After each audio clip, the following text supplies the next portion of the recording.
السلام عليكم، كنتمنى تكونوا بخير وعلى خير. اليوم ان شاء الله غادي نشارك معكم واحد الحوته بالصلصه البيضاء كتجي رائعه بالكروفيت.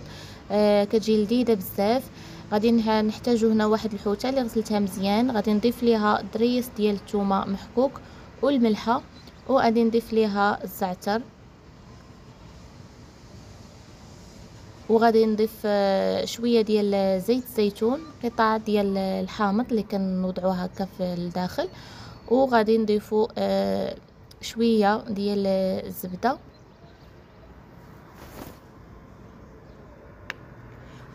وغادي نغلفها بالورق ديال الطبخ هكا، كنسدو عليها مزيان.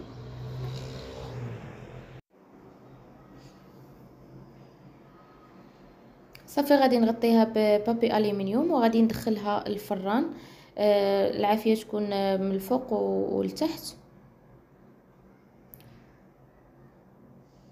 وغادي ندوزو باش غادي نحضروا لاصوص.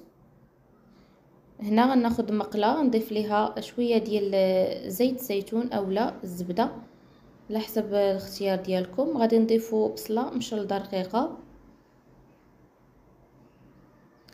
هنا عندي الكروفيت وشامبينيون. من بعد ما كتشحر ليا البصله عاد غنضيفو هنا. ملي كتولي لنا البصله على هذا الشكل هذا كنضيفوا الملحه،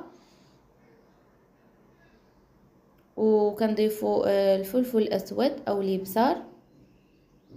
من بعد كنضيفوا الكروفيت وشامبينيون. صافي البنات، هنايا كنبقاو كنديوهم نجيبوهم هكا حتى كيتشحروا لنا مع البصله. غادي نزيد شويه ديال الابزار.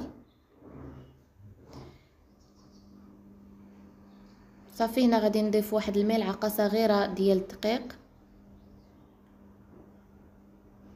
من بعد غادي نضيفو تقريبا كاس معامرش ديال الحليب.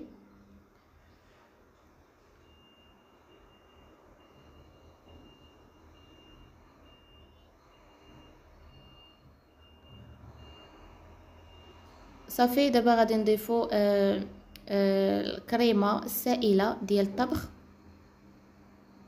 كنضيفوها هكا كامله وكنبداو كنحركوها حتى كنحسو بها طابت وبدات كتقال.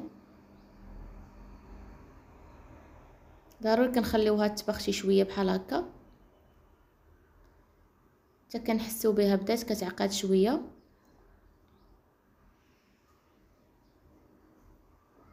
صافي هنايا عندنا صلصه هي واجده، كنطفيو عليها.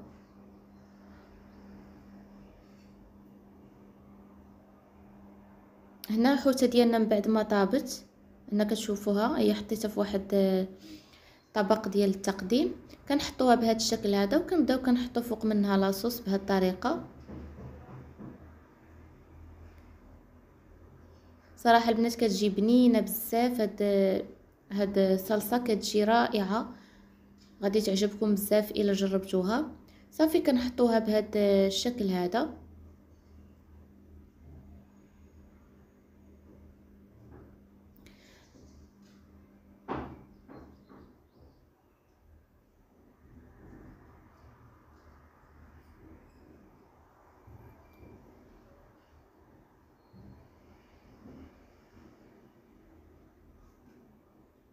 هنا البنات كنزينوها وكنقدموها وبصحه وراحه. كنتمنى تكون عجباتكم الوصفه ديال اليوم وتجربوها وتردوا عليا الخبر.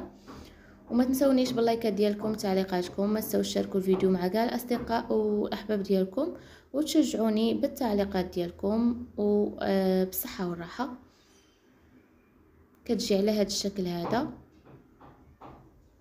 شكرا بزاف على المشاهده، الى فيديو قادم ان شاء الله.